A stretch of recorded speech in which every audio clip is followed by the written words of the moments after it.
بداية اللقاء بين نجم متلوي ومستقبل جابس. الحكم يعطي ضربة البداية عن طريق تنفذ الكرة ياسين السلطاني طويلة داخل منطقة الجزاء، والكرة تمشي للاعب إريك كواسي مرفوعة كرة داخل منطقة الجزاء، الدفاع بالمرصاد، لكن ما زالت إلى حد النجم متلوي محمد مهدي القشوري أسامة البحري عن تسجيل أولى الأهداف.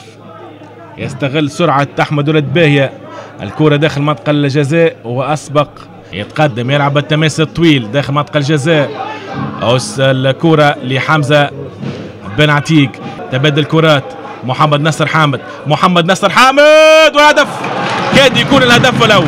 الشوط الأول محمد يامين داخل منطقة الجزاء، محمد القشوري التنفيذ، القشوري يصوب والتصدي تصدم باللاعب النيجري محمد عبد الرحمن. الركنيه في التنفيذ باسم الحاجي، الراسية جانبي ادم بوليله يخلي كرة لعامر بالغيث مرفوعه الكرة داخل منطقه الجزاء، والكرة تمشي ما زالت ما خرجتش الكرة من عمر هذا الوقت. وفي هذه الاونه بالضبط يعلن الحكم نهايه الشوط الاول بالتعادل السلبي 0-0 للاعلان، ويعطي إشارة انطلاق الشوط الثاني بعد نهاية الشوط الأول بالتعادل السلبي. ننتظروا الأهداف.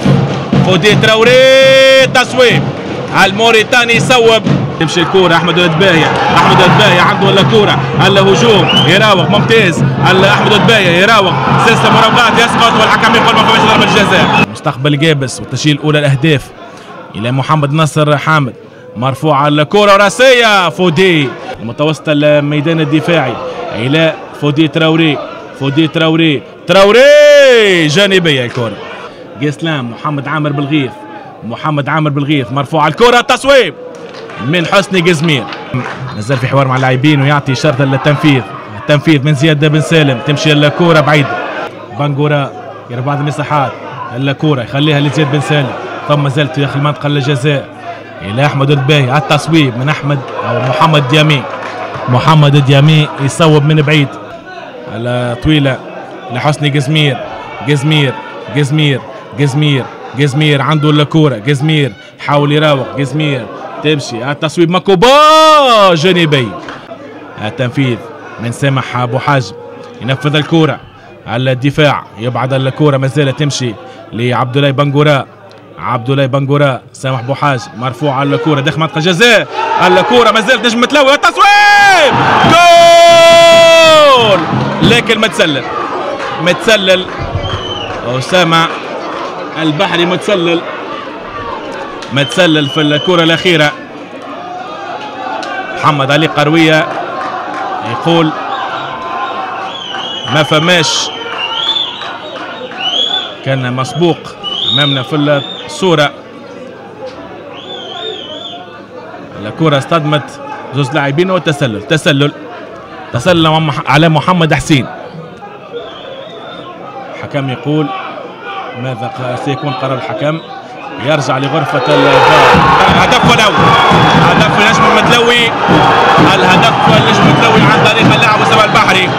الحكم يثبت الهدف، كان سجل أسامة البحري، في الدقيقة 91، وفرحة كبيرة من الجماهير الحاضرة، سيناريو يمكن يتوقع حد في الحقيقة لنجم الرياضي بالمتلوي. قلب المعطيات في آخر اللحظات، يرجع الحكم لغرفة الفار، يتثبت يتشاور ثم يثبت ويقول الهدف صحيح اللي كان ألغاه بعد ما سجل أسامة البحري في الدقيقة 91. أمامنا الكرة، هاي العملية اللي بدأت من حال سامح أبو حازم أسامة أو محمد حسين، ترجع كرة ثانية لأسامة البحري يصوب ويسجل الهدف. سيناريو الحقيقة ما كانش يتوقعوا مدرب مستقبل جابس، لاعب سابق في المنتخب الوطني ابن السكاك حدث فخسو. في هذه الآونة يعلن الحكم على نهاية المباراة، نهاية اللقاء بانتصار نجم الرياضي بالمتلوي على مستقبل جابس، هدف مقابل 0.